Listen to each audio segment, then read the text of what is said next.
അലീനയെ രാവിലെ കൃഷ്ണമോള് കോൾ ചെയ്യാണ്. എന്താ മോളെ, ഇന്ന് സ്കൂളിലേക്ക് പോയില്ലേ?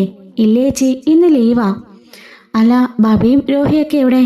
രണ്ടുപേരും ഇവിടെ തന്നെയുണ്ട്. എന്തു പറ്റി മോളുടെ സൗണ്ടിന് ഒരു വല്ലായ്മ പോലെ? എന്താ അമ്മയുമായിട്ട് വീണ്ടും ഉടക്കിയോ?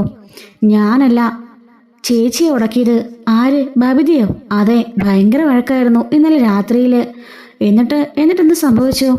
ഇപ്പം ആരും പരസ്പരം മിണ്ടാട്ടൊന്നുമില്ല. ചേച്ചീനെ അമ്മ തല്ലി. അയ്യോ, തല്ലിയോ? എന്തിന്? അതൊക്കെയുണ്ട്. തല്ലുക മാത്രമല്ല, കുറേ ചീത്ത വിളിക്കുകയും ചെയ്തു. അച്ഛനും ഉണ്ടായിരുന്നു ഇവിടെ. അച്ഛനും ഒന്നും പറയാൻ കഴിയാതെ മോളിലേക്ക് കയറിപ്പോയി. രോഹിയേട്ടനും എന്ത് പറയാനാ, ആകെപ്പാടെ വലിയ സീനാ ചേച്ചി എന്ന് പറയുന്നുണ്ട്. നീ ബബിയുടെ കയ്യിൽ ഫോൺ കൊടുത്തേ. ചേച്ചി എത്ര എഴുതിട്ടും കതവ് മുട്ടിയിട്ടും തുറക്കുന്നില്ല. രാത്രിയിലും അത്താഴം കഴിക്കാതെയാ കയറി കിടന്നത്. എങ്കിൽ പിന്നെ നിനക്ക് എന്നെ അപ്പോൾ തന്നെ വിളിച്ചിടായിരുന്നോ? ഞാൻ ഓർത്തതാ, പിന്നെ ചേച്ചീനെ ആ സമയത്ത് ബുദ്ധിമുട്ടിക്കണ്ടെന്ന് കരുതി. ഏകദേശം ഒരു 10:30 ആയി കാണും. അതുകൊണ്ടാ ചേച്ചി ഉറങ്ങിക്കാണുമെന്ന് കരുതിയിട്ട് വിളിക്കാതിരുന്നതാ. എന്നിട്ടിപ്പോൾ ബബിയോടില്ലേ? ഉണ്ട്, ഞങ്ങളുടെ ഫോണിലേക്ക് വിളിക്കാം. ഞാൻ വിളിച്ചു നോക്കി ചേച്ചി, ഫോണ് സ്വിച്ച് ഓഫാ. ആണോ? നീയെങ്കിലേ ഒന്നുകൂടെ മുട്ടി നോക്കട്ടെ, എന്താ പറഞ്ഞെന്ന് നമുക്ക് നോക്കാം. അങ്ങനെ കൃഷ്ണമ്മോള് പോയിട്ട് ഡോറിന് മുട്ടുന്നുണ്ട്. അപ്പോൾ ബബിത, എന്താണ് നിനക്ക് വേണ്ടത് എന്ന് ചോദിക്കുകയാണ്. ഞാനല്ല, ദേ ചേച്ചി വിളിക്കുന്നു, അലിന ചേച്ചി എന്ന് പറയുമ്പോഴേക്കും ഒരു സെക്കൻഡ് ഒന്നും മിണ്ടാതിരിക്കുകയാണ്. എന്നിട്ട് പതിയെ ഡോറ് തുറക്കുന്നുണ്ട്. കൃഷ്ണമ്മോള് അത് കൊടുക്കുകയാണ്, ഫോൺ കൊടുക്കുന്നുണ്ട്. അങ്ങനെ വീണ്ടും ഡോറടയ്ക്കാണ്. എന്താ മോളെ, എന്താ സംഭവിച്ചത്? എന്തിനായിരുന്നു ഇന്നലത്തെ യുദ്ധം എന്ന് ചോദിക്കാണ്. ചേച്ചി, ഒരു കാര്യമില്ല, വെറുതെ വന്ന് പ്രശ്നം ഉണ്ടാക്കിക്കൊണ്ടിരിക്കുക ചേച്ചി. മനഃപൂർവ്വം നമ്മുടെ വായിക്കകത്ത് കോലിട്ട് കുത്താ. പിന്നെ എന്താ ഞാൻ ചെയ്യണ്ടേ എന്ന് ചോദിക്കുന്നുണ്ട്. എന്താ ഇപ്പം പുതിയ പ്രശ്നം എന്ന് ചോദിക്കുമ്പം, നേരത്തെ ഒരു ദിവസം രാത്രിയിലെ ഞാൻ രോഹിയുടെ മുറിയിലേക്ക് പോയിരുന്നു. അത് വേറൊന്നിനു വേണ്ടിയല്ല, അമ്മയും അച്ഛനെയും ഒരുമിപ്പിക്കുന്ന കാര്യം സംസാരിക്കാനായിരുന്നു. തിരിച്ചിറങ്ങി വന്നപ്പോൾ ലൈറ്റൊക്കെ ഓഫാക്കിയിട്ട് ഹാള് നിൽക്കുക. ഞാൻ വന്ന ഉടനെ ലൈറ്റ് ഒരു ഇടിയിൽ ഏതോ കുറ്റാന്വേഷണം നടത്താൻ നിൽക്കുന്നത് പോലെ, അവിഹിതത്തിന് പോയ ആരെ പിടിക്കാൻ നിൽക്കുന്നത് പോലെ ആയിരുന്നു അമ്മയുടെ പെരുമാറ്റം. എനിക്ക് ആകെ അങ്ങ് വിറഞ്ഞു തുള്ളി. എന്നിട്ട് പറയാ, സഹോദരനാണെങ്കിലും മുറിയിലേക്ക് പോകാൻ ഒരു സമയമൊക്കെ ഉണ്ടെന്ന്. എൻ്റെ സഹോദരൻ മുറിയിലേക്ക് പോകാൻ ഞാൻ സമയം നോക്കേണ്ട കാര്യമുണ്ടോ ചേച്ചി എന്ന് ചോദിക്കാണ്. അങ്ങനെയൊക്കെ പറഞ്ഞ് ഞാനും കുറേ സ്റ്റണ്ടുണ്ടായി. അത് കഴിഞ്ഞു പോയതല്ലേ, ഇപ്പം എന്താ പ്രശ്നം? അതിൻ്റെ തുടർച്ചയാണെന്ന് പറഞ്ഞാൽ മതിയല്ലോ. ഞാനും രോഹിയേട്ടനും കൂടി ഇന്നലെ വൈകുന്നേരം സംസാരിക്കുകയായിരുന്നു. ഈ സമയത്ത് വന്നിട്ട് അമ്മ ചോദിച്ചു, നിനക്കൊന്നും പഠിക്കാനില്ലേന്ന്. അപ്പം ഞാൻ പറഞ്ഞു, പഠിത്തമെല്ലാം കഴിഞ്ഞു, ഞങ്ങൾ ഇച്ചിരി നേരം ഇവിടെ സ്വസ്ഥമായിട്ടിരുന്ന് വർത്താനം പറയട്ടെ എന്ന്. കൃഷ്ണമ്മളോട് ഉണ്ടായിരുന്നു. അപ്പോഴവൾ അകത്തേക്ക് കയറിപ്പോയത്. രാത്രിയിൽ ഇവൻ്റെ കൂടെ സംസാരിക്കരുതെന്ന് ഞാൻ പറഞ്ഞിട്ടില്ലെന്ന് ചോദിച്ചപ്പോൾ ഞാൻ ചോദിച്ചു, അമ്മയ്ക്ക് എന്തിൻ്റെ കേടാ? അതിൻ്റെ സ്വന്തം ആങ്ങളെയാ. ആങ്ങളുടെ കൂടെ നിന്ന് വർത്താനം പറഞ്ഞാൽ ഇപ്പം എന്തുണ്ടാവാനാ എന്ന് ചോദിച്ച് ഞാൻ ദേഷ്യപ്പെട്ടു. അപ്പോഴേക്കും പറയാണ്, ഇവൻ നിന്നെയൊന്നും പെങ്ങളെപ്പോലല്ല കാണുന്നത്, ഇവൻ്റെ സ്വഭാവം വേറെയാ. ഒരു പെണ്ണിനെ കൊണ്ട് പീഡിപ്പിക്കാൻ കൂട്ടുനിന്നാലല്ലേ ആ കണ്ണിലെ നിന്നെയൊക്കെ കാണുമെന്ന് പറഞ്ഞപ്പോഴേക്കും രോഹിയേട്ടന് അത് വല്ലാത്ത ഫീലായി. രോഹിയേട്ടന് ചങ്ക് പൊട്ടുന്നവരെ തോന്നി. പെട്ടെന്ന് തന്നെ അവിടെ നിന്ന് എഴുന്നേറ്റ് ഒരക്ഷരം പോലും മിണ്ടാതെ പാവം മുറിയിലേക്ക് കയറിപ്പോയി കതവ് അടച്ച് ചേച്ചി എന്ന് പറയുന്നുണ്ട്. എൻ്റെ ഈശ്വര, ആ പാവം എല്ലാം ഒന്ന് മറന്ന് നോർമലായി വരുമായിരുന്നു. വീണ്ടും ഈ മേഡം ഇതെന്ത് ഭാവിച്ചാ? നമ്മൾ എന്തോരം കഷ്ടപ്പെട്ടാ രോഹിത്തിനെ ആ നിലയിലേക്ക് ഒന്ന് എത്തിച്ചു കൊണ്ടുവന്നത്? വീണ്ടും പഴയതുപോലെ അവനെ മൂടോഫാക്കാനാണോ മേഡത്തിൻ്റെ തീരുമാനം എന്ന് ചോദിക്കുകയാണ്. അപ്പോൾ ചേച്ചിക്കും ദേഷ്യം വരുന്നില്ലേ? അതുതന്നെയായിരുന്നു പ്രശ്നം. അപ്പോഴേക്കും ഞാൻ അമ്മയോട് അലമുണ്ടാക്കി. അമ്മയ്ക്ക് എന്തിൻ്റെ സോക്കേടാ? അമ്മ എന്തിനാ ഇങ്ങനെയൊക്കെ പറഞ്ഞെന്ന് ചോദിച്ചു. അപ്പോൾ പറയാ, ഞാൻ പറഞ്ഞത് ശരിയല്ലേ? അല്ലെങ്കിൽ പിന്നെ അവൻ അങ്ങനെ കാണിക്കുമോ? ഇവിടെ വീട്ടുവേലയ്ക്ക് എന്ന ആ മറ്റവളും അവൻ പീഡിപ്പിക്കാൻ ശ്രമിച്ചതല്ലേ? നിന്നെ അവൻ ശ്രമിക്കുമെന്ന് പറയുമ്പോൾ ഞാൻ കുറേ വഴക്കുണ്ടാക്കി. ചേട്ടൻ ഒരു കാലത്ത് അങ്ങനെ ആയിരുന്നു, പക്ഷെ ഇപ്പം ചേട്ടൻ്റെ മനസ്സൊന്നും അങ്ങനെയല്ല. മൈൻഡെല്ലാം മാറി.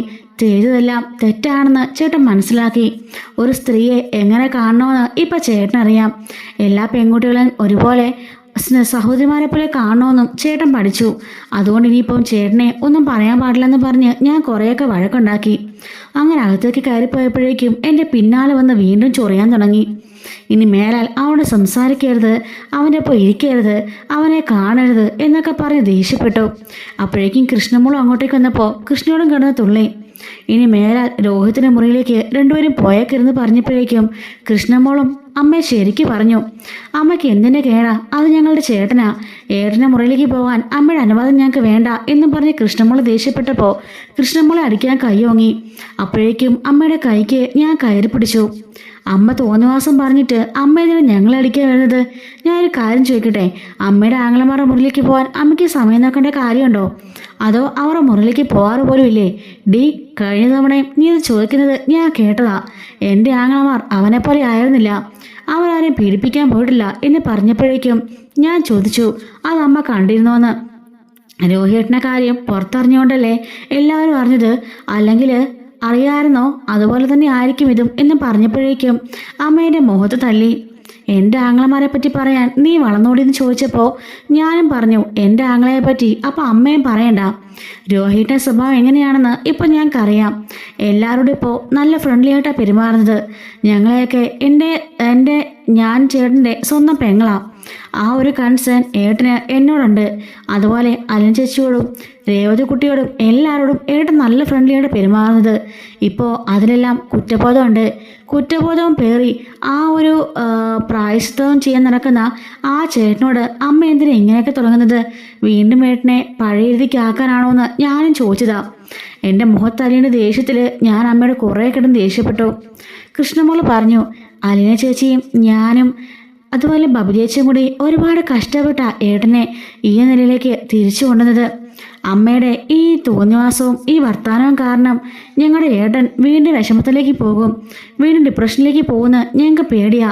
ഏട്ടനെല്ലാം ഒന്ന് മറന്ന് ഒന്ന് ബോൾഡായി വരുമായിരുന്നു.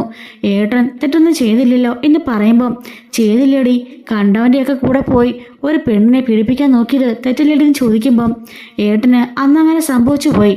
അതിലേട്ടന് ഒരുപാട് കുറ്റബോധമുണ്ട്. ഇപ്പം ഏട്ടൻ ഡീസൻ്റാ, ഒരു പ്രശ്നമില്ല. ഇതുപോലെ നല്ല സ്വഭാവമുള്ളൊരു പയ്യന്മാരെ തെരഞ്ഞാൽ പിടിച്ചാൽ കിട്ടില്ല. അതുപോലെയാ ഇപ്പം എൻ്റെ ഏട്ടൻ എന്നൊക്കെ പറയുന്നുണ്ട്. പിന്നെ നിൻ്റെയൊക്കെ ഒരു ഏട്ടൻ, അവൻ്റെ സ്വഭാവം എന്താണെന്ന് നിനക്കൊന്നും മനസ്സിലായിട്ടില്ല. ദേ, പ്രായമായ പെമ്പിള്ളാരാ, നോക്കി ഇങ്ങോട്ട് നിന്നാലേ നിങ്ങൾക്ക് കൊള്ളാം എന്ന് പറയുമ്പോൾ അമ്മയെ സൂക്ഷിച്ചാൽ മതി, ഞങ്ങളെ സൂക്ഷിക്കാൻ ഞങ്ങൾക്കറിയാമെന്നും ഞാൻ പറഞ്ഞു. അപ്പോഴേക്കും വീണ്ടും വന്നു മുഖത്ത് അടി. അപ്പോഴേക്കും ഞാൻ നമ്മുടെ കൈ പിടിച്ച് മാറ്റി. അപ്പോഴേക്കും നീ എൻ്റെ കൈക്ക് പിടിക്കാറായോടെന്ന് ചോദിച്ച് വീണ്ടും എന്നെ തല്ലാൻ വന്നു. ഇതും കണ്ടോണ്ടാ അച്ഛൻ കയറി വരുന്നത്. എന്താ ഇവിടെ എന്ന് ചോദിച്ചുകൊണ്ട് അച്ഛൻ ദേഷ്യപ്പെട്ടപ്പോഴേക്കും അമ്മ കൈ മാറ്റി. ഞാൻ കരഞ്ഞുകൊണ്ട് മുറിക്കകത്തേക്ക് ഓടിപ്പോയി കഥ കടിച്ച് ലോക്കിട്ടു. അമ്മയും അപ്പോൾ തന്നെ അകത്തേക്ക് കയറിപ്പോയിട്ട് കഥ കടിച്ച് കുറ്റിയിട്ടു. കൃഷ്ണമോള് അച്ഛനോട് കാര്യമെല്ലാം പറഞ്ഞു കേട്ടു. അച്ഛനപ്പോൾ അത് വലിയ സങ്കടമായി എന്ന് പറയുന്നുണ്ട്. എന്നിട്ടോ അച്ഛൻ എന്തെങ്കിലും പറഞ്ഞോ? ഇല്ല, എന്നെ ഒന്നും പറഞ്ഞില്ല, അതുപോലെ അമ്മയെ ഒന്നും പറഞ്ഞില്ല. അമ്മേനെ എന്തെങ്കിലും പറഞ്ഞുമായിരുന്നു എങ്കിലേ അമ്മ പഠിക്കുള്ളൂ. അല്ലാതെ അമ്മയുടെ ഈ സ്വഭാവം കണ്ട് ഒന്നും നടക്കാൻ പോകുന്നില്ല ചേച്ചി. എപ്പോഴും എല്ലാവരോടും ഇങ്ങനെയൊക്കെ പെരുമാറിയാൽ എന്താ ചെയ്യുക? ആരോടും ഒരു കൺസേൺ ഇല്ല. സ്വന്തം കാര്യം മാത്രം ചിന്താവ, അതേ ഉള്ളൂ അമ്മയ്ക്ക്. ഇപ്പം രാവിലെ ഒരുങ്ങിക്കെട്ടി ബാങ്കിലേക്ക് പോവും, വൈകുന്നേരം തിരിച്ചെന്ന പിന്നെ അടിയും ബഹളവും വഴക്കും. പാവം അച്ഛന് പോലും ഒരു സ്വൈര്യം കൊടുക്കില്ല എന്ന് പറയുന്നുണ്ട്. അങ്ങനെ നീ എന്നിട്ട് രോഹിത്തിന് മുറിയിലേക്ക് പോയില്ലേ? ഇല്ലേച്ചി, ഞാൻ പോയില്ല. പക്ഷെ രാത്രിയിൽ അച്ഛനും കൃഷ്ണമോളും പോയിരുന്നു. നീ കൃഷ്ണയുടെ കയ്യിൽ ഫോൺ കൊടുത്തേ. അങ്ങനെ കൃഷ്ണയുടെ കയ്യിലേക്ക് ഫോൺ കൊടുക്കുന്നുണ്ട്. മോള് മുറിയിലേക്ക് പോയിരുന്നു രോഹിയുടെ. അവൻ എന്ത് പറഞ്ഞു? ചേട്ടൻ ആകെപ്പാടെ സാടാണെന്ന് ചേച്ചി. അറിയാലോ, സ്വന്തം അമ്മയുടെ വായിന് ഇങ്ങനെ കേൾക്കുമ്പം സഹോദരിമാരുടെ കൂടെ പോലും ഇരിക്കാൻ സമ്മതിക്കാതിരിക്കുമ്പോൾ ഏട്ടൻ എന്തുമാത്രം ഫീലിങ്സ് കാണും. ഏട്ടൻ ഭയങ്കര കരച്ചിലായിരുന്നു. അച്ഛനാണെങ്കിലോ ചേട്ടനെ പോയി സമാധാനിപ്പിച്ചപ്പോൾ അച്ഛനെ കെട്ടിപ്പിടിച്ച് കരയാ. അച്ഛ, എനിക്കൊരു തെറ്റുപറ്റിപ്പോയി, അതിനെ എല്ലാവരോടും മാപ്പ് പറഞ്ഞല്ലേ. അതിൻ്റെ ആ ഒരു കുറ്റബോധം എനിക്കുണ്ട്. അതുകൊണ്ട് തന്നെ അതും മറന്ന് ഞാൻ നല്ല രീതിക്ക് ഇപ്പോൾ ജീവിക്കല്ലേ. എന്നിട്ടും അമ്മ എന്തിനാ അച്ഛ ഇങ്ങനെയൊക്കെ പറഞ്ഞതെന്ന് ചോദിച്ചുകൊണ്ട് അച്ഛനോട് കുറേയൊക്കെ പറഞ്ഞ് ഏട്ടൻ കരയായിരുന്നു. അമ്മയ്ക്ക് എത്ര പറഞ്ഞാലും ഒന്നും മനസ്സിലാവില്ല ചേച്ചി. വീണ്ടും വീണ്ടും എല്ലാവരെയും ഇങ്ങനെ കുറ്റപ്പെടുത്തിക്കൊണ്ടിരിക്കുക, എല്ലാവരെയും ഇങ്ങനെ വേദനിപ്പിച്ചുകൊണ്ടിരിക്കുക എന്ന് കൃഷ്ണമോള് പറയുന്നുണ്ട്. നീ ഇവളുടെ കയ്യിലോട്ട് ഫോൺ കൊടുത്തിരുന്ന് അല്ല പറയുമ്പോൾ ഭവതിയുടെ കയ്യിൽ ഫോൺ കൊടുക്കുന്നുണ്ട്. സാരില്ല, അമ്മയുടെ സ്വഭാവം നിനക്കറിയാമെന്നല്ലേ. 2 അടി കിട്ടി. അത് സാരമില്ല, അമ്മമാരല്ലേ, അമ്മമാരാകുമ്പം അടിക്കുകയൊക്കെ ചെയ്യും. അത് മോളെ കാര്യമാക്കണ്ട. പക്ഷെ അമ്മ പറഞ്ഞത് അത് വലിയ തെറ്റ് തന്നെയാ. നമുക്ക് ആ തിരുത്തി കൊടുക്കാം. മോള് വിഷമിക്കാതെ. പിന്നെ ഒരു കാര്യം ചെയ്യുക, മോള് പോയി എന്തിനാ ആഹാരത്ത് കഴിച്ചേ? രാത്രി മുതൽ ആഹാരം കഴിക്കാതിരിക്കല്ലേ? എനിക്കൊന്നും വേണ്ട ചേച്ചി. അങ്ങനെ പറഞ്ഞാൽ പറ്റില്ല. പോയി ആഹാരം കഴിക്ക്. കൃഷ്ണമോള് കണ്ടോ, നീ കഴിക്കാത്തോണ്ട് വലിയ വിഷമത്തിലാ. ശരി എന്നും പറഞ്ഞിട്ട് കൃഷ്ണയുടെ ഫോൺ കൊടുത്തിട്ട് അടുക്കളയിലേക്ക് പോവാണ് ഫുഡ് എടുത്ത് കഴിക്കാനായിട്ട്. ഈ സമയം ഇതെല്ലാം അകത്തിരുന്നുകൊണ്ട് വൈജ കേൾക്കുന്നുണ്ട്. കൃഷ്ണ പറയാണ്, ചേച്ചി രോഹിയുടെ കയ്യിൽ ഫോൺ കൊടുക്കണോ? വേണ്ട, മോള് പോയിക്കോ, ഞാൻ രോഹിയെ വിളിച്ചോളാം എന്ന് പറഞ്ഞുകൊണ്ട് അലീന ഫോൺ കിട്ടാക്കാണ്. ഈ സമയം വൈജ ഡോറ് തുറന്ന് പുറത്തേക്ക് വരുന്നുണ്ട്. ഇവിടുത്തെ കാര്യമെല്ലാം അവളെ വിളിച്ചറിയിക്കാൻ നീ ആരാടി? ആ നാശം പിടിച്ചോളെ അറിയിച്ചിട്ട് നിനക്കെന്ത് ഗുണം കിട്ടാനാ എന്ന് ചോദിക്കുന്നുണ്ട്. അമ്മേ, ചേച്ചി ഞങ്ങളുടെ സ്വന്തം ചേച്ചിയാ, അതുകൊണ്ട് അതിലമ്മ കൈകടത്തണ്ട. ഇന്നലെ ഇവിടെ നടന്ന പ്രശ്നമൊക്കെ അമ്മയ്ക്ക് അറിയാലോ. അമ്മ കാരണം ഇന്നലെ രോഹിയേട്ടനും ബബുചേച്ചിയും അച്ഛനും ഒക്കെ ഒരുപോലെ വിഷമിച്ചത്. എല്ലാവരും ഇന്നലെ വിഷമിച്ചേ കിടന്നുറങ്ങിയത് അമ്മ ഒറ്റയെടുത്ത് കാരണം. അമ്മയ്ക്ക് ഇനിയെങ്കിലും അത് ചിന്തിച്ചൂടെ? എടി, ഞാനൊരു അമ്മയാ, നിങ്ങൾക്ക് പറഞ്ഞു തരണ്ട ഉത്തരവാദിത്തം എനിക്കുണ്ട്. അമ്മ പറയേണ്ട സമയത്ത് ഇതൊന്നും പറഞ്ഞിട്ടില്ല. ഇപ്പോഴാണോ അമ്മയ്ക്ക് പറയാൻ സമയം കണ്ടത്? കുഞ്ഞുനാൾ മുതലേ അമ്മ ഞങ്ങൾക്ക് എങ്ങനെ പറഞ്ഞു തന്നിട്ടുണ്ടോ? അങ്ങനെ ചെയ്യണം, ഇങ്ങനെ ചെയ്യണം, സൂക്ഷിക്കണം എന്തെങ്കിലും? അതല്ലാതെ ഇന്നലെ ചേച്ചി ഞങ്ങൾക്ക് പറഞ്ഞു തന്നിട്ടുണ്ട്. എങ്ങനെ എവിടെ നിൽക്കണമെന്ന് ഞങ്ങൾക്കറിയാം. അമ്മ കൂടുതൽ പഠിപ്പിക്കണ്ട. അപ്പം ഞാനെന്താടി ഒന്നും പറയണ്ടേ? വേണ്ട, പെട്ടെന്ന് പൊട്ടിമുളച്ച് അമ്മ എങ്ങനെ ഒന്നും പറയണ്ട. അമ്മയുടെ സ്വഭാവം കാരണം ഞങ്ങളെല്ലാം ഇങ്ങനായി പോയത്. രോഹിയേട്ടൻ അങ്ങോട്ട് തെറ്റ് ചെയ്തിട്ടുണ്ടെങ്കിൽ അതിന് കാരണക്കാരി അമ്മയാ. ഞാനെന്താടി അവനോട് പറഞ്ഞോ പോയി പീഡിപ്പിക്കാൻ? അതല്ല, ചെറുപ്പത്തിലെ ആൺകുട്ടികൾക്ക് പറഞ്ഞ് മനസ്സിലാക്കി കൊടുക്കണം. പെൺകുട്ടികളോട് എങ്ങനെ പെരുമാറണം, സ്ത്രീകളെ എങ്ങനെ കാണണമെന്ന്. അതൊക്കെ ഒരമ്മയുടെ കടമയാ. അമ്മയാ പറഞ്ഞ് മനസ്സിലാക്കി കൊടുക്കേണ്ടത് എന്ന് പറയുന്നുണ്ട്. അതെടി, അതും ഇനി എൻ്റെ തല്ലിട്ട് വെച്ചോ, എൻ്റെ കുറ്റമാണല്ലോ എന്ന് പറയുമ്പോഴേക്കും അമ്മയോട് സംസാരിക്കാൻ ഞാനില്ല, എനിക്ക് സമയം പോയി, ഞാൻ സ്കൂളിലേക്ക് പോകാൻ കുളിക്കാൻ പോവാ എന്നും പറഞ്ഞുകൊണ്ട് അവൾ മുറിയിലേക്ക് പോയി ഡോറടയ്ക്കുന്നുണ്ട്. വൈജ ഹാളിൽ കൂടി അങ്ങോട്ടും ഇങ്ങോട്ടും ഉലാത്തിക്കൊണ്ടിരിക്കുകയാണ്. ഈ സമയം അലീന രോഹിയെ വിളിക്കുന്നുണ്ട്. രോഹി രാത്രിയിൽ ആഹാരം കഴിക്കാതെ കയറി കിടന്നാണ്. അപ്പോൾ രോഹിയുടെ ഫോണിൽ ബെല്ലടിക്കുമ്പോൾ രോഹി ഫോൺ എടുക്കാണ്. അയല ചേച്ചി എന്ന് വിളിക്കുന്നുണ്ട്. എന്താ മോനെ, എന്താണ് പറ്റിയത്? കൃഷ്ണമോൾ വിളിച്ച് കാര്യങ്ങളെല്ലാം പറഞ്ഞിരുന്നു. ബാബുജിയോടും ചോദിച്ചു. ആകെപ്പാടെ സീനായല്ലേ? അത് ചേച്ചി, ഞാൻ എൻ്റെ സഹോദരിമാരെ അങ്ങനെ കാണുമോ ചേച്ചി എന്ന് ചോദിക്കുകയാണ്. അങ്ങനെ എനിക്ക് അങ്ങനെ ഒരു അബദ്ധം പറ്റിപ്പോയി. എൻ്റെ പ്രായത്തിൻ്റെയും കൂട്ടുകെട്ടിൻ്റെയും ഡ്രഗ്സിൻ്റെയും എല്ലാം കാരണം ഞാൻ അങ്ങനെ ഒരു വിഡിത്തം ചെയ്തു പോയി. അതിന് ഞാനിപ്പോൾ ഒരുപാട് പശ്ചാത്തപിക്കുന്നുണ്ട്. ഇപ്പോൾ ഞാൻ മാറിയില്ലേ ചേച്ചി. ഞാനങ്ങനെ ഇപ്പം ഒരു പെണ്ണോടും അങ്ങനെ ഒരു തെറ്റായ നോട്ടം പോലും എൻ്റെ ഭാഗത്തുനിന്നുണ്ടാവുന്നില്ല. പിന്നെ എന്തിനമ്മ എന്നോടിങ്ങനെ? അതും എൻ്റെ സ്വന്തം സഹോദരിമാരുടെ മുമ്പിൽ വെച്ച്. അവരെയൊക്കെ മുമ്പിൽ ഞാൻ വീണ്ടും ചെറുതായിക്കൊണ്ടിരിക്കുകയല്ലേ എന്ന് ചോദിക്കുകയാണ്. നിന്റെ മേഡത്തിന്, നിന്റെ അമ്മയ്ക്ക് അതൊന്നും പറഞ്ഞാൽ മനസ്സിലാവില്ല. വാശിയും വൈരാഗ്യവും ദേഷ്യവും മാത്രമുള്ള മനസ്സിൽ. അതുകൊണ്ട് ഇങ്ങനെയൊക്കെ കാണിക്കുന്നേ. മോനെ ഒന്നും മൈൻഡ് ചെയ്യണ്ട കേട്ടോ. മോൻ്റെ കാര്യം നോക്കി നിൽക്കാൻ നോക്ക്. എത്ര കഷ്ടപ്പെട്ട മോൻ ഈ നിലയിലേക്ക് ഒന്നെത്തിയെന്ന് മോൻ അറിയാലോ. അതുകൊണ്ട് അതൊന്നും നീ കാര്യമാക്കണ്ട. നീ കോളേജിലേക്ക് പോകാൻ നോക്ക്. നിന്റെ പഠിത്തമാണ് നമുക്ക് ഏറ്റവും വലുത്. ഈ വർഷം കൂടി ഉള്ളൂ. അത് കഴിയുമ്പോഴേക്കും ഹയർ സ്റ്റഡീസിന് പോകേണ്ടതാണെന്നുള്ള ഒരു തോന്നൽ നിനക്ക് വേണം. ഒറ്റ സപ്ലൈ പോലും ഇല്ലാതെ എല്ലാ പരീക്ഷയ്ക്കും നല്ല മാർക്ക് മേടിക്കണം. അത് മാത്രമാക്കണം നിന്റെ ലക്ഷ്യം. നീയും അമ്മയും അവളും ഒക്കെ ഇങ്ങനെ ഇരുന്ന് ബഹളം വെക്കുന്നതൊക്കെ കേൾക്കുമ്പോഴേ അച്ഛന് അതൊന്നും സഹിക്കാനാവില്ല. നിങ്ങൾക്കറിയാലോ അച്ഛൻ്റെ അവസ്ഥ എന്താണെന്ന്. ഇതൊക്കെ കൂടി കേട്ട് ആ പാവം ആകെപ്പാടെ വല്ലാണ്ടായിരിക്കായിരിക്കും. നീ ഡോറ് തുറന്ന് അച്ഛൻ്റെ മുറിയിലേക്ക് ചെല്ല്, എന്തെടുക്കാൻ നോക്ക് എന്ന് പറയുന്നുണ്ട്. ശരി ചേച്ചി എന്ന് പറഞ്ഞുകൊണ്ട് രോഹിത് അവിടെ നിന്ന് എഴുന്നേക്കാണ്. പോയിട്ട് അച്ഛൻ്റെ ഡോറിന് മുട്ടുന്നുണ്ട്. അപ്പോഴേക്കും കയറി വാ എന്ന് പറയുന്നുണ്ട്. അകത്തേക്ക് രോഹി കയറി ചെല്ലുന്നുണ്ട്. അച്ഛൻ ഓക്കെ അല്ലേ എന്ന് ചോദിക്കുമ്പോൾ എന്തോക്കെ എന്ന് പറയാണ്. അല്ലച്ചാ, ഇന്നലത്തെ കാര്യം അച്ഛൻ മറന്നുകളാ. എനിക്ക് വിഷമമൊന്നുമില്ല. അച്ഛൻ വിഷമിക്കാതിരുന്നാൽ മതി. മനസ്സിലായി, എൻ്റെ വിഷമം മാറ്റാൻ വന്നതല്ലേ. നീയും ബബിതയും എന്തുമാത്രം ഇന്നലെ വിഷമിച്ചു എന്ന് അച്ഛന് മനസ്സിലാവും. അവളുടെ സ്വഭാവം പണ്ടേ അങ്ങനെയാ. ആരോട് എന്ത് പറഞ്ഞൊന്നുമില്ല. അവൾക്ക് ജയിക്കണം. അതിനുവേണ്ടി അവൾ എന്ത് ചെയ്യും, ഏതറ്റം വരെയും പോകുമെന്ന് ബാലൻ പറയുന്നുണ്ട്. അച്ഛാ, ഇത് ചേച്ചി ലൈനിലുണ്ട്. ആര്? അലീനയാണോ? അതെ. വെറുതെ അല്ല നീ ഇങ്ങോട്ടേക്ക് വന്നത്, എനിക്ക് തോന്നി. എന്നും പറഞ്ഞുകൊണ്ട് ഫോൺ മേടിക്കാണ്. അച്ഛാ ഞാൻ പോയി കുളിക്കട്ടെ, കോളേജിലേക്ക് പോണം. ശരിടാ എന്ന് പറയുന്നുണ്ട്. എന്താടി മോളെ, എന്തുണ്ട് വിശേഷം എന്ന് ചോദിക്കുമ്പം രാവിലെ തന്നെ കൃഷ്ണമോള് വിളിച്ചിരുന്നു അവിടുത്തെ കാര്യങ്ങളൊക്കെ പറയാൻ. ആ, നിനക്കവിടുന്ന് ന്യൂസ് എത്തിച്ചു തരാൻ ആളുണ്ടല്ലോ. പിന്നെ അവൾ എൻ്റെ പൊന്നു മോളല്ലേ, അവൾ എല്ലാ കാര്യങ്ങളും എന്നോട് പറയുമെന്ന് എനിക്ക് ഉറപ്പാ. അതൊന്നുമില്ല, അമ്മയും മക്കളായിട്ട് ഇഷ്യൂ സംഭവമൊക്കെ അറിഞ്ഞു കാണുമല്ലോ. വൈദ്യയുടെ നാക്കിന് യാതൊരു ലൈസൻസും ഇല്ല, അത്രയുള്ള കാര്യം. എൻ്റെ മെക്കിട്ട് കയറുന്ന പോരാഞ്ഞിട്ട് എൻ്റെ മക്കൾ കൂടി സൗകര്യം കൊടുക്കില്ല, അതേ ഉള്ളൂ എന്ന് പറയുന്നുണ്ട്. സാരില്ലച്ചാ, അഡ്ജസ്റ്റ് ചെയ്തങ്ങ് പോകാം. അഡ്ജസ്റ്റ് ചെയ്ത് എന്തോരം പോകാനാ, ഭൂമിയോളം താഴ്ന്നു, ഇനി എന്തോരം അഡ്ജസ്റ്റ് ചെയ്യണം. ഇവളെപ്പോലെ ഒരുത്തിയെ ഇങ്ങനെ ചുമന്നു നടക്കുന്ന എന്നെ പറഞ്ഞാൽ മതിയല്ലോ. അച്ഛാ അങ്ങനൊന്നും പറയല്ലേ, എന്തൊക്കെയാണേലും അച്ഛൻ്റെ 3 കുട്ടികളുടെ അമ്മയല്ലേ ഇത്, അപ്പോൾ ആ ഒരു റെസ്പെക്റ്റും ബഹുമാനം നമ്മൾ കൊടുക്കണ്ടേ? ഇങ്ങോട്ടില്ലാത്തത് ഞാൻ എങ്ങനെ അങ്ങോട്ട് തിരിച്ചു കൊടുക്കും അലീന? ഇത്രയൊക്കെ കറ അവളുടെ മനസ്സിലുണ്ടായിട്ടും ഇത്രയൊക്കെ കാണിച്ചു കൂട്ടിയിട്ടും അവൾക്ക് വല്ല കുലുക്കമുണ്ടോ? ഒന്നും സംഭവിക്കാത്ത പതിവ്രതയെ പോലല്ലേ അവൾ പെരുമാറുന്നത്. ഞാനെന്തോ വലിയ കുറ്റം ചെയ്ത പോലെയാ അവൾ എൻ്റെ നേർക്ക് നീട്ടുന്നത്. എങ്കിലും അവൾക്ക് ചിന്തിച്ചൂടെ, ഇത്രയൊക്കെ തനിക്ക് സംഭവിച്ചു, ഇനിയെങ്കിലും അയാളെ സ്വസ്ഥമായിട്ടൊന്ന് സ്നേഹിക്കാം, അയാളെ പൊന്നുപോലെ നോക്കാം, ഒന്ന് റെസ്പെക്റ്റ് ചെയ്യാന്ന്. ഹേയ് എവിടെ, അങ്ങനെയൊന്നും ഒരിക്കലും ചെയ്യില്ല. അവള് വൈജയന്തി അല്ലേ, കൊല്ലപ്പള്ളി മാളികപ്പുറത്ത് വൈജയന്തി. പിന്നെ അവളെ കൊണ്ട് അങ്ങനൊന്നും സാധിക്കില്ല, ഒരാളുടെ മുമ്പിലും താഴാനൊന്നും അവളെ കൊണ്ട് പറ്റില്ല എന്നൊക്കെ പറയുന്നുണ്ട്. സോറി, കൊല്ലപ്പള്ളി കൈതക്കൽ മാളിക ഇവിടെ എന്നാണ് കേട്ടോ പറഞ്ഞത്. അങ്ങനെ അവൾക്ക് ഒരിക്കലും നമ്മളോട് ക്ഷമിക്കാനോ അവൾ നമ്മുടെ കൂടെ സ്നേഹത്തോടെ നിൽക്കാനോ ഒന്നിനും അവളെ കൊണ്ട് സാധിക്കില്ല. അവൾക്ക് പറ്റും അടിയുണ്ടാക്കാനും വഴക്കുണ്ടാക്കാനും ബാക്കിയുള്ളവരുടെ മനസ്സമാധാനം കളയാനും മാത്രം. അതുകൊണ്ട് അതൊന്നും ഇപ്പം ഞാൻ കാര്യമാക്കുന്നില്ല.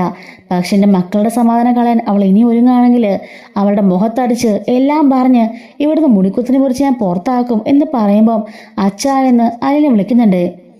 ഓ, നിന്റെ അമ്മയാണല്ലോ, അതുകൊണ്ട് എനിക്കങ്ങനെ പറയാൻ പറ്റില്ലല്ലോ അല്ലേ എന്ന് പറയുമ്പം എന്താ അച്ഛാ ഇത്, എല്ലാം ഒന്ന് മറക്ക്, എല്ലാം ഒന്ന് ക്ഷമിക്ക്, എന്നിട്ട് അച്ഛൻ അമ്മേനെ ഒന്ന് സ്നേഹിക്കച്ചാ. ഞാൻ അവളെ സ്നേഹിക്കാനോ? അതിനെ ഇനി ഈ ബാലേന്ദ്രൻ വേറെ ജന്മം കൂടി ജനിക്കണം. ഒരിക്കലും അവളെനിക്കിനി അങ്ങനെ കാണാനോ സ്നേഹിക്കാനോ കഴിയില്ല. പണ്ട് ഞാൻ സ്നേഹിച്ചിരുന്നു, കുഞ്ഞുനാളെ മുതൽ ഒരുപാട്. പക്ഷേ എല്ലാത്തിനും കൂടി എനിക്ക് നല്ലതായിട്ട് തിരിച്ചു കിട്ടി. നന്നായിട്ട് എന്നെ അവൾ ചതിച്ചു, അവളുടെ വീട്ടുകാരും കൂടി പറ്റിച്ചു. എന്നിട്ട് ഒരു മണ്ടനെ പോലെ കഴിഞ്ഞ് 10-24 വർഷം കൊണ്ട് ഞാൻ ജീവിക്കല്ലേ. ഇനിയും കൂടെ അവളുടെ ആ ഒരു കള്ളത്തരം കണ്ടോണ്ട് എല്ലാം അറിഞ്ഞു വെച്ചുകൊണ്ട് അവളെ ചുമക്കാൻ എന്നെക്കൊണ്ട് പറ്റില്ല, അവളെ സ്നേഹിക്കാനും കഴിയില്ല. എൻ്റെ മനസ്സിലുണ്ടായിരുന്ന വൈജയൊക്കെ എന്നേ മരിച്ചുപോയി, ഇപ്പോൾ ആ നിൽക്കുന്നത് ഒരു പ്രേതം മാത്രം എന്ന് ബാലൻ പറയാണ്. അച്ഛൻ്റെ മനസ്സിലെ വിഷമവും ബുദ്ധിമുട്ടും അച്ഛൻ്റെ മാനസികാവസ്ഥയൊക്കെ എനിക്ക് മനസ്സിലാവുന്നുണ്ട്. പക്ഷേ എന്തൊക്കെ പറഞ്ഞാലും നമ്മൾ കൃഷ്ണമോളെയും അതുപോലെ രോഹിയും ബബിയും നോക്കണ്ടേ അച്ഛാ, അവരുടെ ഭാവിയും കൂടെ നോക്കണ്ടേ? ആ ഒറ്റ കാരണം കൊണ്ട് മാത്രമാണ് ഇപ്പോഴും ഞാൻ ഡിവോഴ്സ് ചെയ്യാൻ നിൽക്കുന്നത്. നിന്റെ കേസ് എന്തെങ്കിലും അവൾ അറിയട്ടെ, അതോടുകൂടി ഡിവോഴ്സ് ചെയ്തിട്ട് ഞാൻ എൻ്റെ മക്കളെ കൊണ്ട് പോകും. മക്കളെ പോലും ഞാൻ അവൾക്ക് കൊടുക്കില്ല, അവർ പോവുകയില്ലെന്ന് എനിക്കറിയാമെന്ന് ബാലൻ പറയുന്നുണ്ട്. എങ്കിലും അച്ഛാ അതൊക്കെ വേണം, അതെല്ലാം വേണം എന്ന് ബാലേന്ദ്രൻ പറയുന്നുണ്ട്. അവൾ വാടകയ്ക്കോ എവിടെ പോയി താമസിക്കട്ടെ, എനിക്കൊരു കുഴപ്പമില്ല. പക്ഷെ എൻ്റെ മക്കൾ 3 പേരും എൻ്റെ കൂടെ തന്നെ കാണുമെന്ന് എനിക്ക് ഉറപ്പുണ്ട്.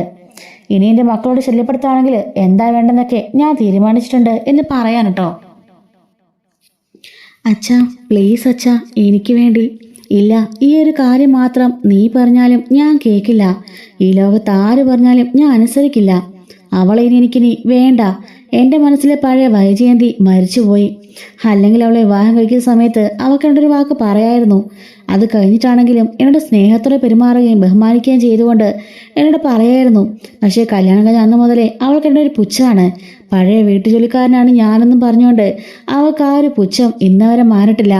അവൾ പുച്ഛിക്കട്ടെ, അവളേതോ ഒരു രാജകുമാരിയാണെന്നാണ് അവളുടെ വിചാരം. കഴിഞ്ഞു പോയതൊന്നും അവൾ മറന്നിട്ടില്ല. പക്ഷെ മറന്ന പോലെ അവൾ അഭിനയിച്ചുകൊണ്ടിരിക്കാം. വല്ലവൻ്റെയും വിഴുപ്പ് ചുമക്കേണ്ട അവസ്ഥയാണ് എനിക്കിപ്പോൾ. അവളെപ്പോലെ ഒരുത്തിയെ എനിക്കൊരിക്കലും സ്വീകരിക്കാൻ ഇനി ആവില്ല. ചത്തു എൻ്റെ മനസ്സിൽ അവൾ എന്നൊക്കെ പറയുന്നുണ്ട്. ശരിയച്ചാ, അച്ഛനോട് സംസാരിക്കാനേ ഞാനില്ല. എത്ര കാലം അച്ഛനും മനസ്സിലാവില്ല. ഇതിൽ കൂടുതൽ ഞാനെന്ത് മനസ്സിലാക്കാനാ മോളെ? ഒരിക്കലും ഇല്ല. അവളെ ഇനി എൻ്റെ ജീവിതത്തിലേക്ക് ഒരിക്കലും ഞാൻ സ്വീകരിക്കില്ല എന്ന് തന്നെ ബാലേന്ദ്രൻ തറപ്പിച്ച് പറയുന്നുണ്ട്. എന്നാലേ ശരി, എനിക്ക് കടയിലേക്ക് പോകണം. എഴുന്നേറ്റതേ ഉള്ളൂ, പോയി കുളിച്ചൊന്ന് ഫ്രഷ് ആവട്ടെ എന്ന് പറഞ്ഞുകൊണ്ട് ബാല ഫോൺ കട്ടാക്കാണ്. അലീന വിഷമിച്ച് സിറ്റൗട്ടിലൂടെ അങ്ങോട്ട് കൊണ്ട് നടക്കുമ്പം അങ്ങോട്ടേക്ക് സ്റ്റാലിന് വരുന്നുണ്ട്. എന്താ മോളെ, ആകെപ്പാടെ നീ വിഷമത്തിലാണല്ലോ, എന്തു പറ്റി? ആരായിരുന്നു ഫോണിൽ അവളെ കൃഷ്ണമോൾ വിളിച്ചതാ. ഭവതിയോടും രോഹിത്തിനോടും അച്ഛനോടും സംസാരിച്ചു. എന്തുണ്ട് അവിടെ വിശേഷം? ആകെപ്പാടെ പ്രശ്നമാണ്. വേറെ ആരുമല്ല മേഡം, എൻ്റെ അമ്മ വൈജയന്തി അവിടെ പൊളിച്ച് അടുക്കിക്കൊണ്ടിരിക്കുക. കുട്ടികൾക്കൊന്നും ഒരു സമാധാനം കൊടുക്കുന്നില്ല. കുട്ടികൾക്ക് മാത്രമല്ല വലിയവർക്കും. ആകെപ്പാടെ അടിയും ബഹളവും പടയൊക്കെ ആയിട്ട് അവിടെ യുദ്ധമായിരുന്നു എന്ന് പറയുമ്പം വൈജയന്ത ഇങ്ങനായിപ്പോയത്. പണ്ട് ഒരു മാടപ്രാവിനെ പോലെയായിരുന്നു. ചിരിക്കാനും സ്നേഹിക്കാനും മാത്രം അറിയാവുന്നവൾ. ഒരു ദേഷ്യപ്പെട്ട പോലും ഞാൻ കണ്ടിട്ടില്ല. അധികമായിട്ട് അവരോട് സംസാരിക്കാറ് പോലും ഇല്ലായിരുന്നു.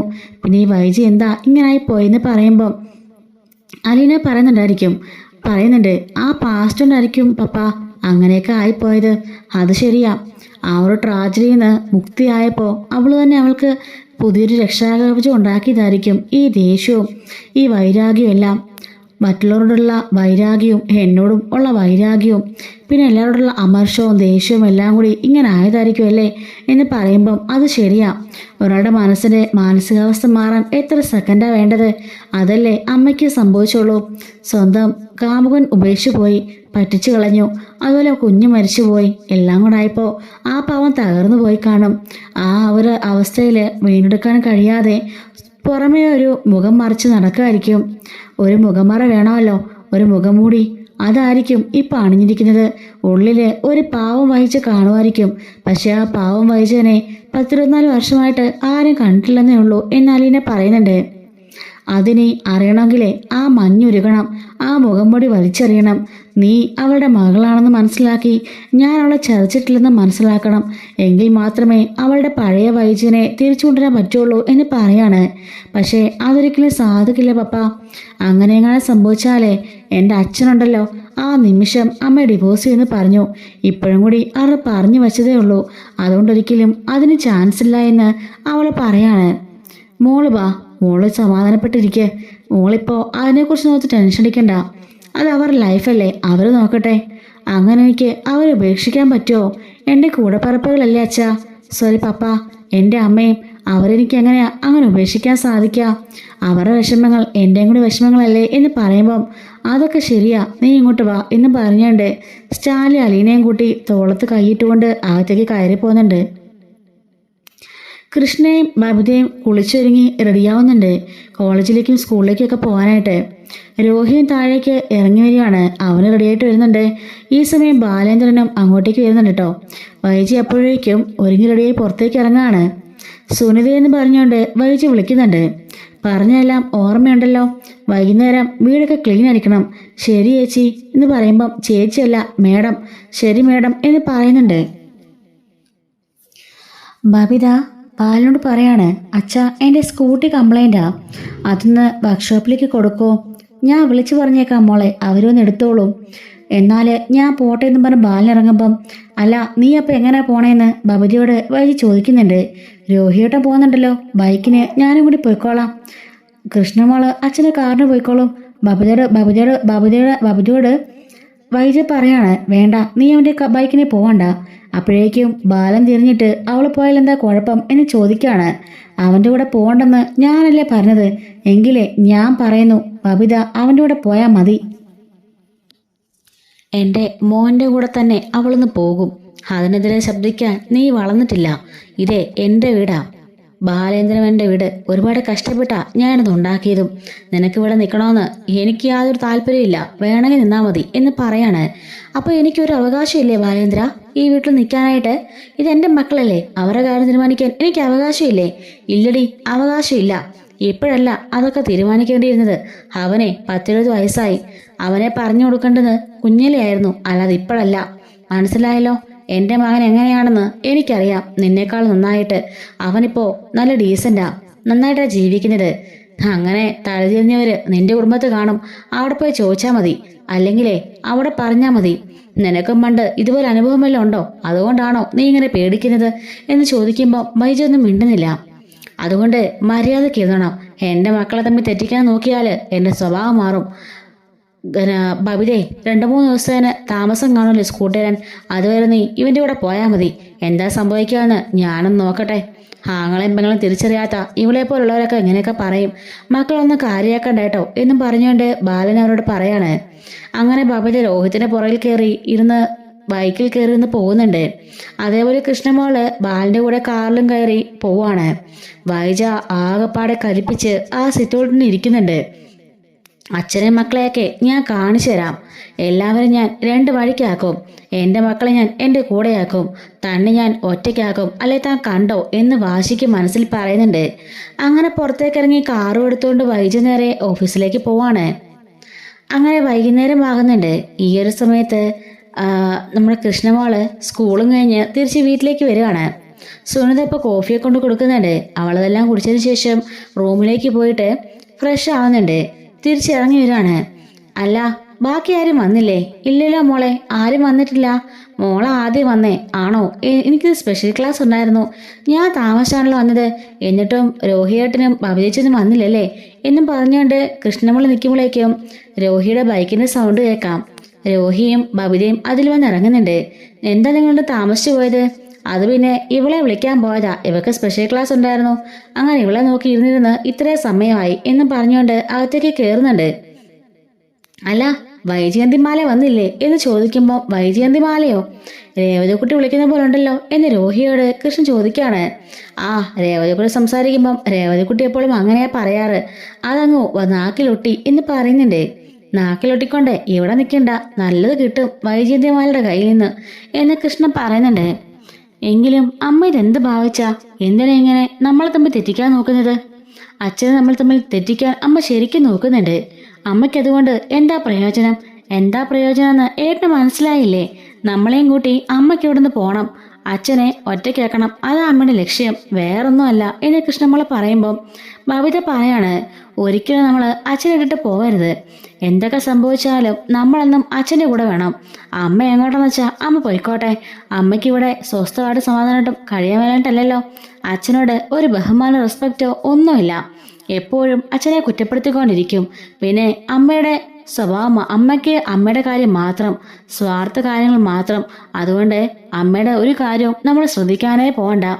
അമ്മ എന്ത് ചെയ്താലും ഇനി ബബിതച്ച് മിണ്ടേക്കല്ലേ, മനസ്സിലായല്ലോ എന്ന് കൃഷ്ണ ചോദിക്കുമ്പോൾ, ഇന്നലെ പറഞ്ഞോലൊക്കെ പറഞ്ഞാല് നമ്മൾ എങ്ങനെ മിണ്ടാതിരിക്കും കൃഷ്ണമോളെ എന്ന് ചോദിക്കാണ്.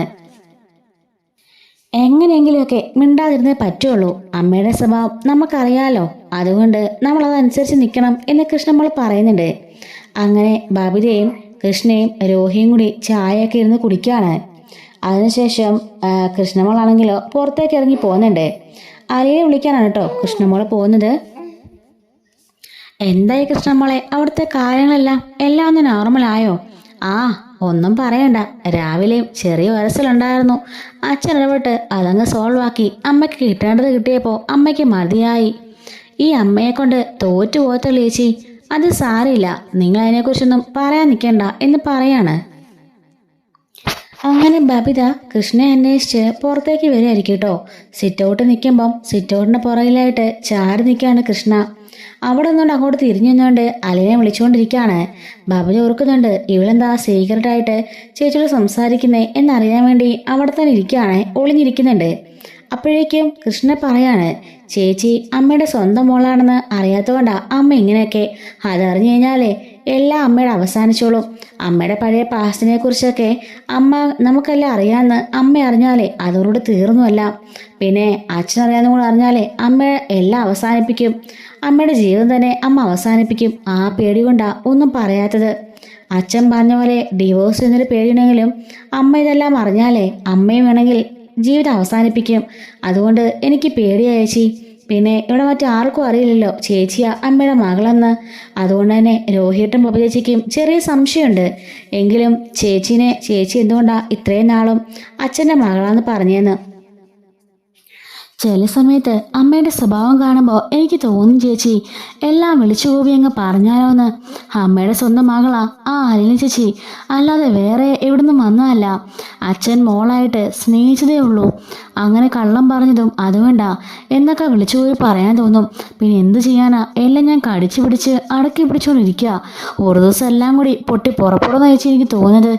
അലീന അപ്പം പറഞ്ഞിട്ടുണ്ട്, അയ്യോ മോളെ ചതിക്കല്ലേ, അങ്ങനൊന്നും പറയല്ലേ, മോക്കറിയാലോ ഉണ്ടാകാൻ പോകുന്നത് അതിൻ്റെ ഭവിഷ്യത്തുകളൊക്കെ, അതുകൊണ്ട് മോളെല്ലാം കൺട്രോൾ ചെയ്യണം എന്നൊക്കെ പറയാണ്.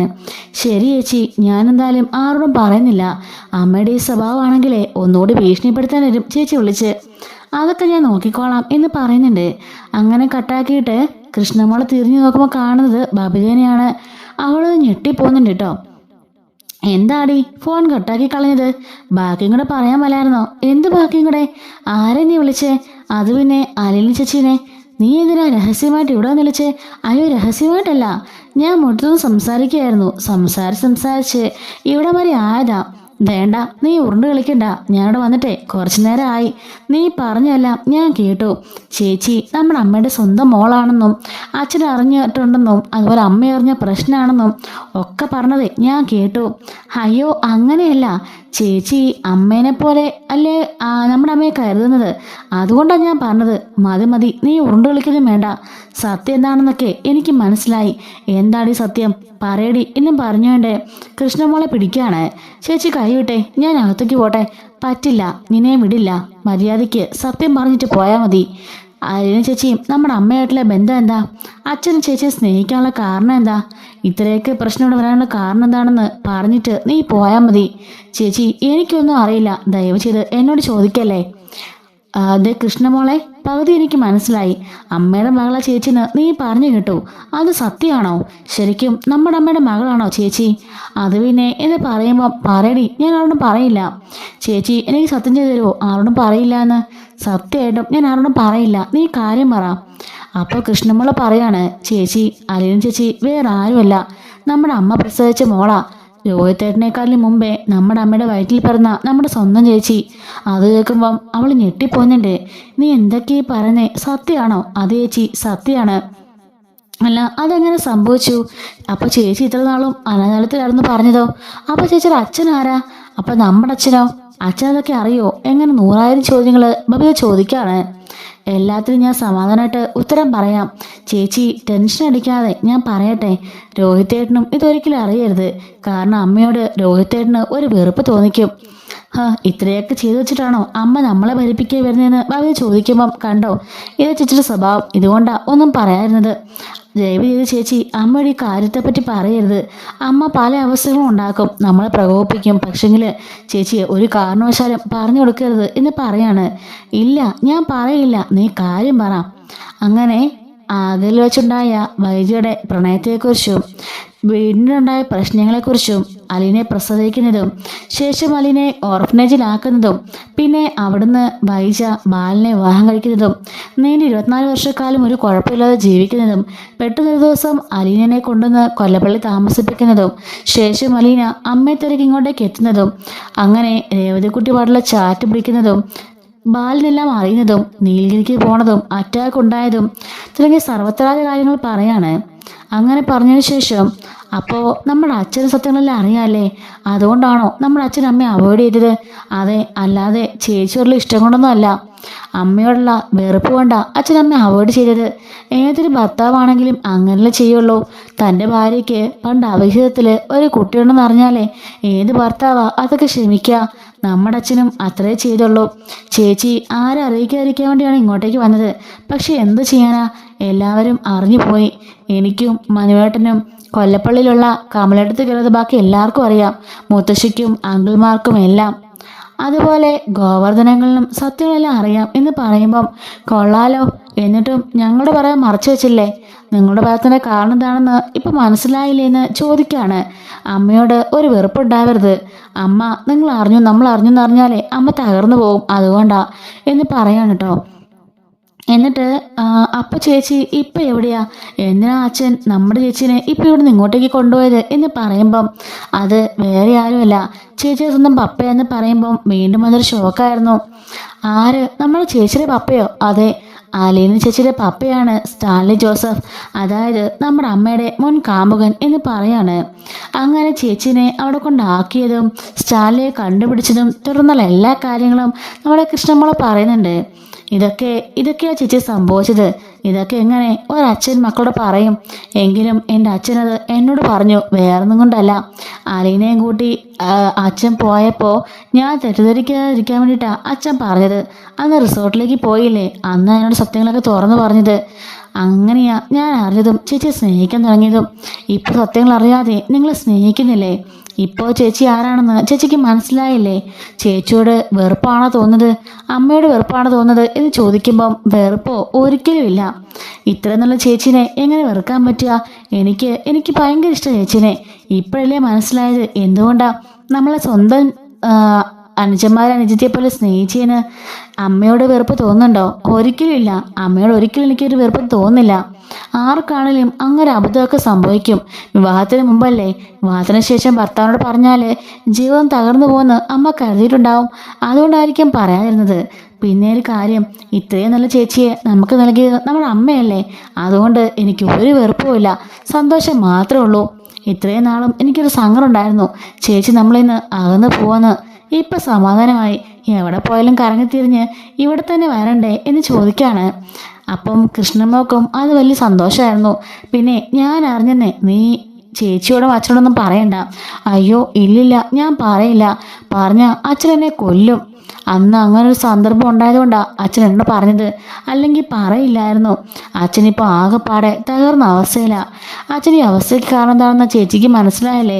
അതെനിക്ക് മനസ്സിലായി. പാവം നമ്മുടെ അച്ഛൻ. എല്ലാവരും കൂടി നമ്മുടെ അച്ഛനെ ചതിക്കല്ലായിരുന്നോ? ചേച്ചിയും കൂടി ജീവൻ്റെ മുമ്പോട്ട് വന്ന് നിൽക്കുമ്പം അച്ഛൻ എങ്ങനെ സഹിക്കാനാവും?